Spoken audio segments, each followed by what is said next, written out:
How we doing, folks? Your host Moose here, back for a new episode finally of our Pitt Panthers Dynasty. We're finally getting into season 2. I was just attending the Pitt Youngstown State matchup at home at Heinz Field, and it got me so amped up, and I was like, I have to get some episodes out. So without further ado, this is a little teaser, just a couple things for you guys, some information before tomorrow, or the day after I put this out, should have our first episode really of season 2 beyond all we've looked at so far as the schedule and the recruits. But we're going to get into the depth chart, we're going to look over the team, we're going to kind of overview and give our week 1 preview in our next episode. But in this episode, got a couple things for you. Number one, I want to tell you, kind of before we get into the depth chart next episode, something that I have brought in. I got this idea from somebody else on operationsports.com on the forum, something they do to keep things spicy is NCAA makes it so easy to get your team really good with the progression. Every year your team is progressing 5-6 overall points per player. So guys that come in at 80 overall end up at 99 by the end of the career. Guys that come in at 70 end up at 85, 90, whatever.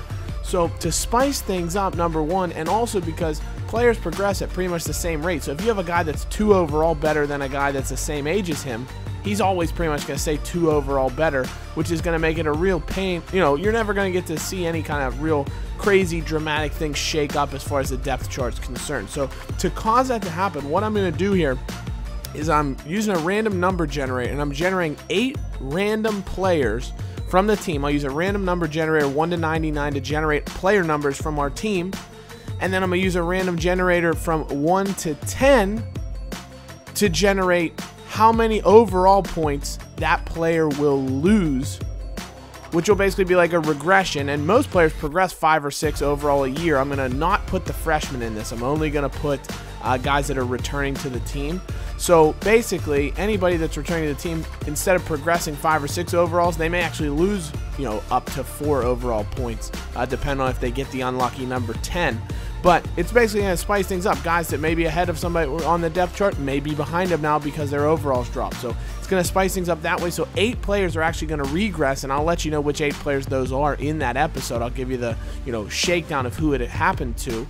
And then there will be 2 players, and the freshmen will be included in this, so we'll give them a chance because they've never had a progression yet. 2 players will get an additional bump, like, hey, you had a great off season. So 2 players will get the opportunity to bump up. I'll do another random number generator for 2 players there, and the 2 players that are generated then will have a random number generator of 1 to 5, in which they'll get an opportunity to bump up as many as 5 overall points beyond where they got in the last progression, or obviously if they're a freshman, whatever the overall they came in at. So it's going to give us the opportunity to spice up our depth chart. So that's going to be something that I've already incorporated. As far as what attributes I'll change to drop their overalls or raise their overalls, that's kind of up to me, but I will have to get the overalls to the intended target.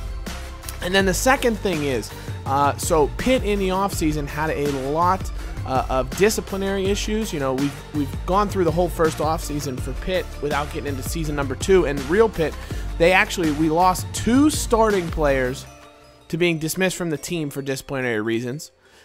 They were both seniors and got dismissed. And then I had 3 other players, 1 senior and 2 juniors who were starters, who were suspended. I believe 2 of them were for 3 games, 1 of them was for 1 game. So I had a few players get suspended as well.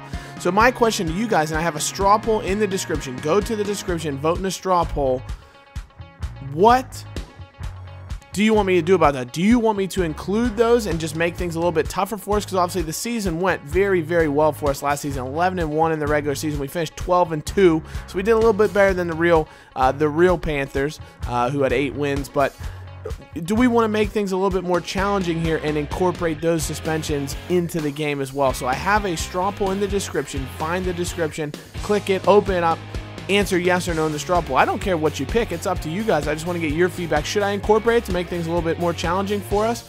Or should we just stick with the team we got and say, you know what, this is our dynasty, and we're going to go with what we want there? So leave a note in the comments what you think about these things, about the roster shakeup I'm going to do, as well as the possible impact with the suspensions. Let me know.